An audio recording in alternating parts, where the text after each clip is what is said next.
मतलब क्या क्या दिक्कतें आई होगी इको फ्रेंडली बनाने के लिए? बहुत बड़ा आश्रम बनाया आपने। ये जितना भी आप पूरा कैंपस देख रहे हैं, सब कुछ जो निर्मित है इसमें प्लास्टिक का यूज नहीं हुआ है।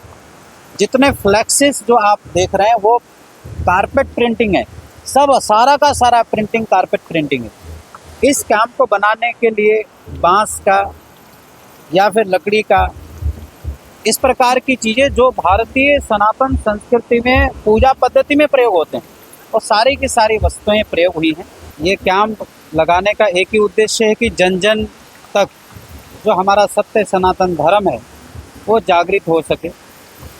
और महाकुंभ का जो महामेला है ये हर 12 वर्ष के बाद आता है, इसलिए आता है ताकि समस्त साधु जन इकट्ठे होकर के अध्यात्म का जन जागरण हो सके। और ये पूरा का पूरा कैंप 9 एकड़ में फैला हुआ है और पिछले कई महीनों से इसकी तैयारियां चली, और यहाँ की जो भव्यता दिव्यता देखते ही बनती है। आपको मैं इस कैंप के एक एक चीज़ को यदि बताने लगूँ तो काफ़ी समय चला जाएगा, लेकिन जो मुख्य जो बिंदु हैं उनसे मैं रूबरू जरूर कराना चाहूँ। ये जो मूर्ति है, छोटी वाली मूर्ति, ये किस चीज की मूर्ति है?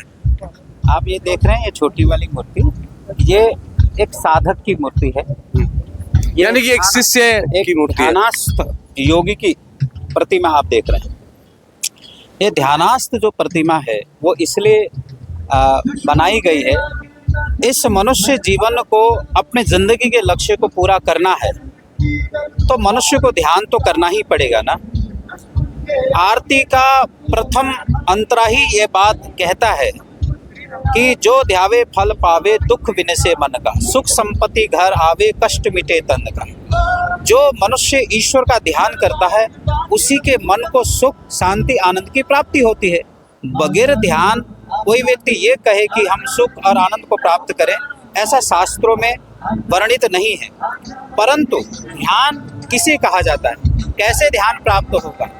तो ध्यान करने के लिए सबसे पहले एक पूर्ण गुरु के शरणागति को प्राप्त होना पड़ता है। ध्यान मूलम गुरु मूर्ति, गुरु की मूर्त का ध्यान, अर्थात ऐसे पूर्ण गुरु की प्राप्ति हमें करनी होती है। और वह गुरु हमारे जीवन में आते तो फिर क्या करते हैं? रामचरितमानस के बालकांड में वर्णन है, श्री गुरु पदनक मणिगण ज्योति सुमिरत दिव्य दृष्टि ही होती। ऐसे गुरु जो जिनका स्मरण करने मात्र से मनुष्य के अंतर जगत में दिव्य नेत्र की प्राप्ति होती है, और ऐसे दिव्य नेत्र की प्राप्ति के पश्चात हम ईश्वर का दर्शन करते हैं। उसके बाद साधक ध्यान की अवस्था में प्रपन्न होता है, तभी उसका मन परिवर्तित होता है, तभी उसके जीवन का कल्याण होता है। मैं दूसरी एक मनोरम दृश्य की ओर ले चलता हूँ आपको। ये जो पीछे पाठ कर रहे हैं वो किस चीज का पाठ है? दिव्य ज्योति जागृति संस्थान के माध्यम से एक बहुत सुंदर अभियान चलाया जा रहा है, दिव्य ज्योति वेद मंदिर, और इसके माध्यम से पूरे 33 दिन तक अखंड रुद्री पाठ का यहाँ गायन हो रहा है।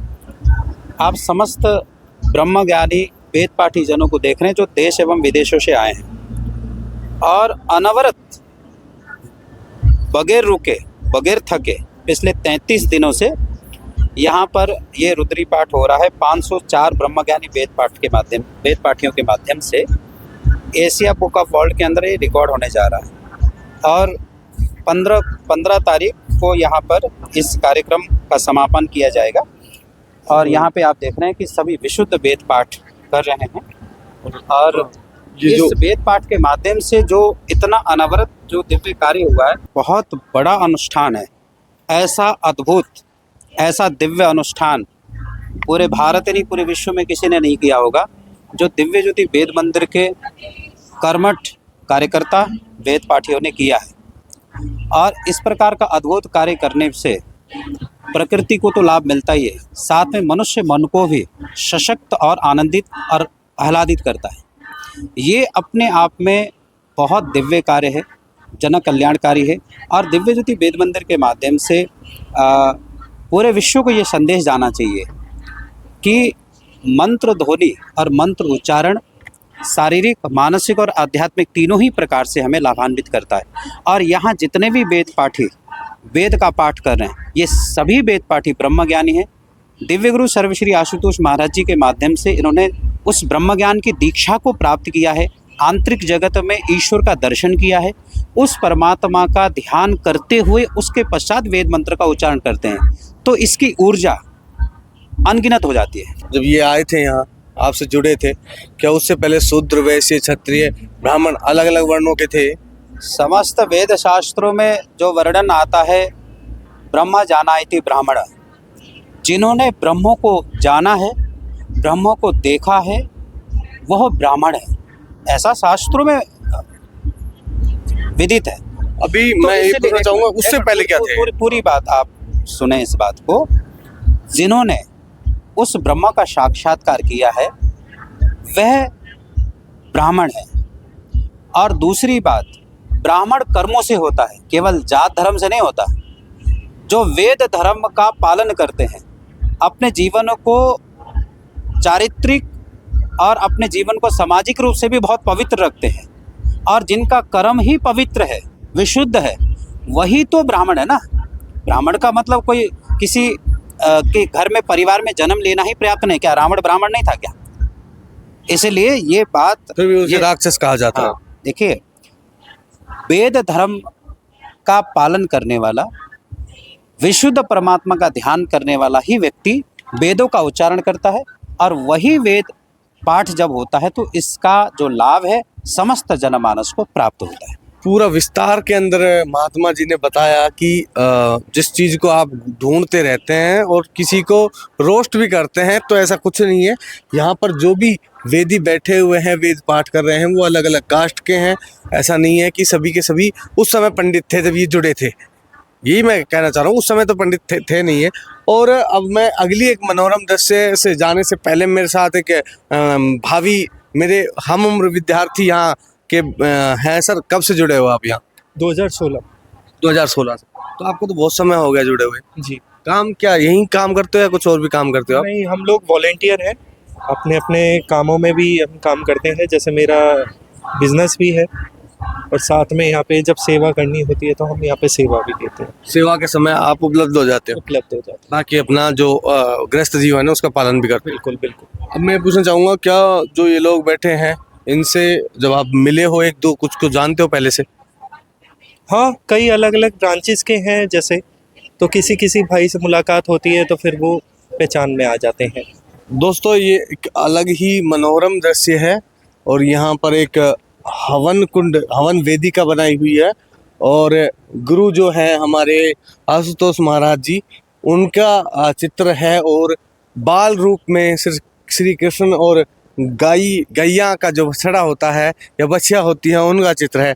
मैं पूछना चाहूँगा, ये जो कलश रख रखे हैं इस चौकी के ऊपर, ये क्या चीज़ है?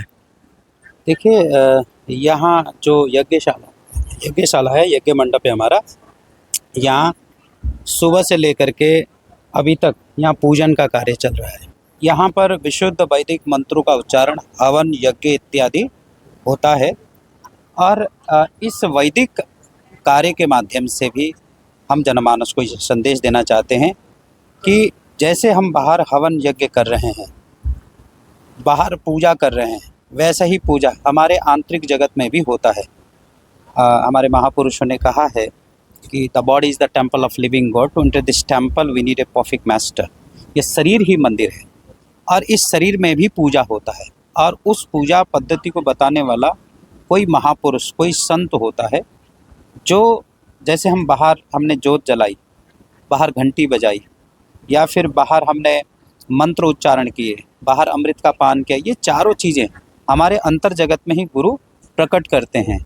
जब हमें दीक्षा प्राप्त होती है, मंत्र दीक्षा प्राप्त होती है, ज्ञान की प्राप्ति होती है, तो गुरु मस्तक में हाथ रखने के पश्चात, ये आज्ञा चक्र खोलने के पश्चात हमारे भीतर में उस परम प्रकाश स्वरूप का दर्शन कराते हैं, आंतरिक जगत में अनहद नाद को सुनाते हैं, वह अव्यक्त नाम प्रकट करते हैं, और चरणामृत का पान भी आंतरिक जगत में ही करा देते हैं।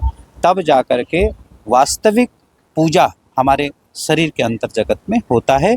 और ये यज्ञ भूमि आप देख रहे हैं, सब कुछ इको फ्रेंडली, इसको यज्ञ मंडप कहा जा सकता है। यहाँ किसी प्रकार का कोई भी प्लास्टिक या कोई इस प्रकार की चीज़ें यूज नहीं हुई है। जो खर है या बांस है या लकड़ी है या जौ, देखिए आप कितना सुंदर दृश्य देख रहे हैं, इनके बिल्कुल। माध्यम से इसको इसकी प्राकृतिक भव्यता और, जो सुंदरता दी गई है। इसलिए ये प्रकृति संरक्षण का भी एक बहुत सुंदर ये माध्यम है। कि क्या यहाँ पर दीक्षाएं दी जा रही है आशुतोष जी महाराज के भक्तों के लिए, जी यहाँ जो पे बनना चाहते हैं? जब से यहाँ पर कैंप लगा, भागवत कथाएं हुई, उसके पश्चात कम से कम 4 भागों में दीक्षा प्रदान की जा चुकी है और 6 तारीख को फिर से दीक्षा का कार्यक्रम रखा गया है। जब यहाँ दीक्षा प्राप्त होता है तो गुरु कृपा से शिष्य अंतर जगत में भगवान का दर्शन करता है, ईश्वर की अनुभूति करता है। तो शिक्षा प्राप्त करने के लिए माध्यम क्या है, वो किस तरह से आए लोग? और मान लीजिए आश्रम में किसी तरह से आ जाते हैं, उनको हम एड्रेस वगैरह डाल देंगे, पर उसके बाद का प्रोसेस क्या है? ऐसा कहा जाता है कि साधु महात्माओं से मिलने भी नहीं दिया जा रहा है, बड़े बड़े साधु महात्मा जो आश्रम के अंदर है, ये कि अफवाहें हैं या सच्चाई है? देखिए यहाँ तो साधु महात्माएं सब, दिव्य ज्योति जागृति संस्थान के जितने साधु महात्मा हैं, साध्वियाँ हैं, सब सेवारत हैं, ताकि आए हुए जनमानस की सेवा किया जा सके, उनसे मिला जा सके, उनको सत्संग सुनाया जा सके, उन्हें अध्यात्म का संदेश दिया जा सके। और आपने जो बात कही है कि दीक्षा कहाँ मिलेगी, कैसे मिलेगी, तो इसके विषय में मैं आपको बता दूं, जब तक एक कैंप है, हमारे कार्यक्रम चल रहे हैं, तो इसी कैंप के अंदर ही ब्रह्म ज्ञान की दीक्षा प्राप्त हो रही है। और इस कैंप को उठने के पश्चात प्रयागराज में प्रीतम नगर में हमारा आश्रम है, वहाँ कार्यक्रम होता है। हर महीने के प्रथम रविवार को वहाँ भंडारा होता है, तो वहाँ वो ब्रह्म ज्ञान की दीक्षा प्राप्त होती है। इवन उत्तर प्रदेश में मतलब कि कई सारे शाखाएं हैं जिनका डिटेल आपको ऑनलाइन प्राप्त हो सकता है, और उन शाखाओं में भी कार्यक्रम के माध्यम से दीक्षा प्राप्त होती है, ज्ञान की प्राप्ति होती है। और उस ज्ञान दीक्षा का मतलब प्राप्त होने के पश्चात साधक के अंदर अद्भुत परिवर्तन आता है, आध्यात्मिक जन जागृति उसके अंदर आता है। तो ये सबके लिए जरूरी है, मानव को मानव बनने के लिए इस ज्ञान की अत्यंत आवश्यकता है। तो दोस्तों अब हम वीडियो को यहाँ पर विराम देते हैं। ये थे मेरे साथ जो अपने आश्रम के महामहिम है दिव्य गुरु आशुतोष महाराज जी के परम पूज्य प्रचारक जी अर्जुनानंद जी हैं, और इन्होंने पूरा गाइड किया।